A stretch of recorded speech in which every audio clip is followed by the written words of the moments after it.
After Clemson's season opening loss at Duke, there's a lot to discuss with where the program is for this season and long term. I've of course posted a video about the Duke loss, how it happened, and what we can realistically expect moving forward. But I wanted to pick the brains of someone else who's extremely knowledgeable about Clemson football, and that's JBMagni. He's got an awesome YouTube channel, so definitely check him out over there for more Clemson content at JBMagni on YouTube. Jason, thanks for joining again. I appreciate it. Thanks for having me again. Yeah, so we've talked a fair amount on our own channels, and I've written about this on YouTube about kind of how the loss happened, what the problems are. But I want to zoom out a little bit and talk about kind of the season as a whole and how we got here and where we're going this season, and then the program as a whole and how we got to the state of where the program's at. So kind of a state of the program type analysis, so a little bit broader than some of our other discussions and talks that we've posted. Let's start here, and this is a little bit of like kind of a retrospective, but we spent 2021 and even 2022 talking about what's wrong with the offense. Is it DJ Uiagalelei as the quarterback? Is it Elliott or Streeter, the offensive coordinator, or is it the wide receiver core? I've kind of been leaning pretty heavily towards the wide receivers, aside from Antonio Williams, who I kind of like exempt for all the criticism we're about to kind of probably heap on them. But DJ was awesome. San Jose State, but he was awesome in the opener. And now we've got Garrett Riley, and we have no plays of 50-plus yards. His TCU team last year led the nation in 50-plus yard plays. I don't feel like it's him. Are we getting any conclusion? Are you starting to firm up your view on what's the problems with the offense this year and the last two? Yeah, I think we're getting all the data that we really need. It has to be the wide receivers. At this point, it's hard to judge DJ just based off the San Jose State, but he did play good. It was one of the better games he's had other than his freshman year at Clemson and maybe that Wake Forest game last year. If he has continue having a big year, then we definitely have to know it's the wide receivers. Garrett Riley didn't stop learning how to coach offense. He's the top offensive coordinator in college football for a reason. Something is fundamentally wrong with our offense. And if we look at the game last night, why we aren't taking vertical shots, Cade's obviously uncomfortable in the pocket. There's that, and it takes time to develop those routes. But at the end of the day, our wide receivers are just really bad at creating separation. And when we did take shots, and you go back and look at them, you see that. The first one we take, the bomb to Cole Turner, who they've raved about. He's one of the fastest players on the team. He had a 6'4" corner literally on his back the entire time. That shouldn't happen. We don't have speed at wide receiver, and we can't create separation. And we couldn't with DJ either. And so I feel like the offensive coordinators are like hamstrung on what they can do with this offense. And so I think what you're saying is true. Wide receivers are probably almost certainly the major issue at this point. All signs point to it right now. So I don't like to criticize players too much, especially given their age. They're not pros, but they are like kind of semi-pros given all the NIL money and stuff. So I feel like now, we've kind of, one coach has been fired, another's taken the head coaching job at Virginia. It's starting to look more and more like we need to talk about the players and their deficiencies. So as respectfully as we can, let's do it. I posted a poll in the offseason at kind of the end of July-ish, and I asked if there would be a 1,000-yard receiver on this team. 65.2% of Clemson fans said yes, with most of them commenting that it would be Bo Collins. For the record, I voted no. But I didn't think it was crazy to vote yes. And now at this point, I do. So my question isn't, will we have a 1,000-yard receiver? I think the answer to that is relatively, unlikely. What I don't understand is Dabo and the staff just hyped up Bo Collins and Adam Randall all offseason. They even got me thinking, maybe I'm wrong. Maybe there's something I'm not seeing because I don't see practice. They didn't play in the spring game. Maybe they are going to be good. Maybe this team could be a playoff team. I had my doubts, but I mean, they just were so relentless about it.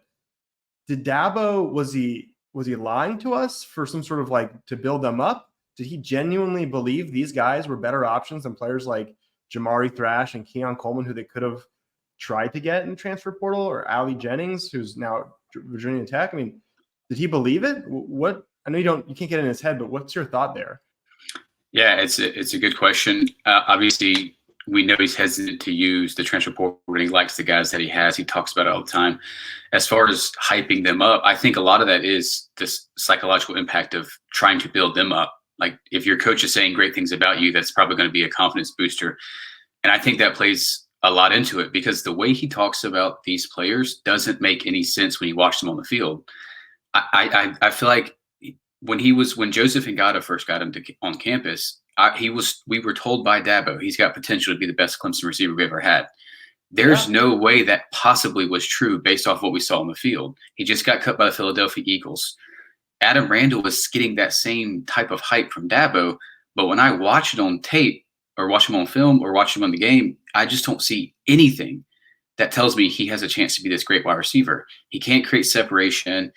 They say he's really fast, but I don't see it on the field. And same thing with Cole Turner. He's been hyped up a lot too. And granted, he's new to football, but I don't see a lot there in the game itself. And I don't understand why this hype is there, other than it has to be trying to build up their confidence.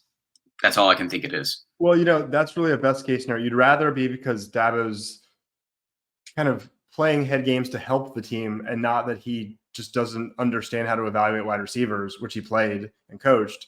That would be a much worse scenario. So I guess that's the best case scenario, I suppose. All right, so let's look at this season more holistically.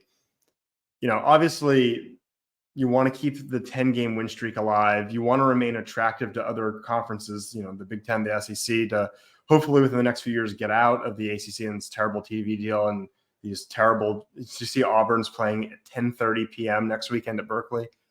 So you want to get out of that. So you don't want to have a terrible year. How much is attainable? Can they win 10 games, including the bowl this year? How good and bad could it get in your kind of 90th percentile? Yeah, I think if we're being realistic, what we saw last night, there's no shot we beat Florida State and Notre Dame. So that automatically bumps you to 3 losses right there. So that's a 9-3 regular season with a potential 10 win in the bowl game. That's certainly feasible. Dabo, for all of his criticisms, he's right about a lot of the stuff that happened last night in the game. I mean, we really were just a few plays away from scraping by against Duke.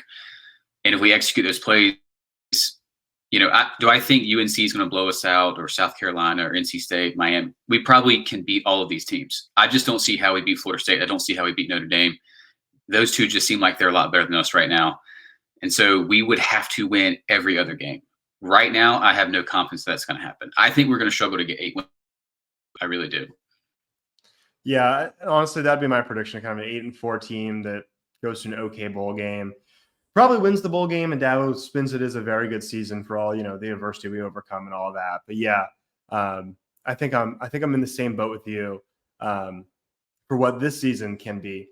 Let's kind of zoom out and talk about where this program is, how they got here, and where they can go. One thing that has been really interesting to me, in particular this offseason, when we talk about the transfer portal, in years past, it's always been the transfer portal is bad. You're paying players, things like that. Those stances have kind of waned as it's largely been proven wrong, in my opinion. But this offseason in particular, the sort of retort of why Clemson didn't or shouldn't get better through the portal like Florida State did is there's no room.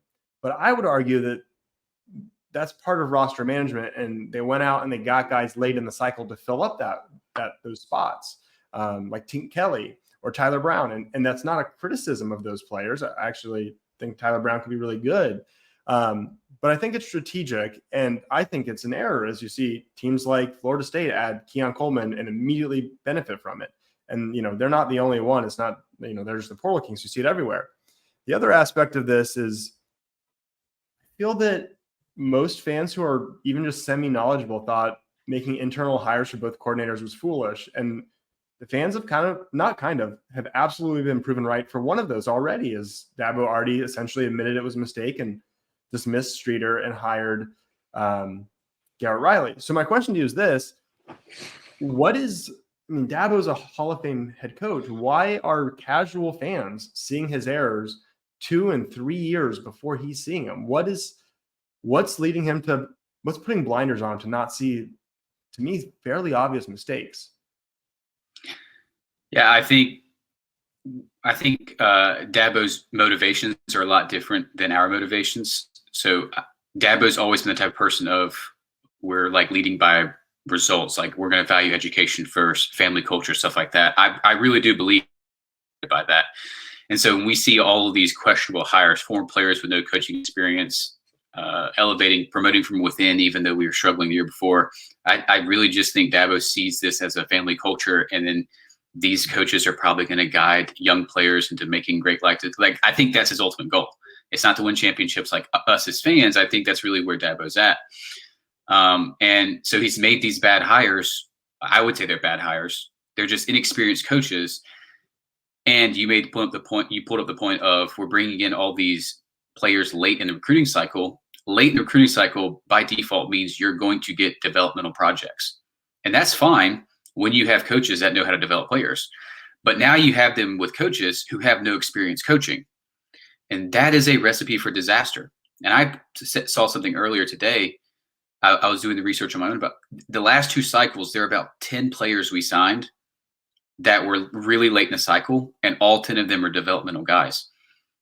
And the transfer portal easily fixes that, especially at wide receiver, the problem we're facing with today.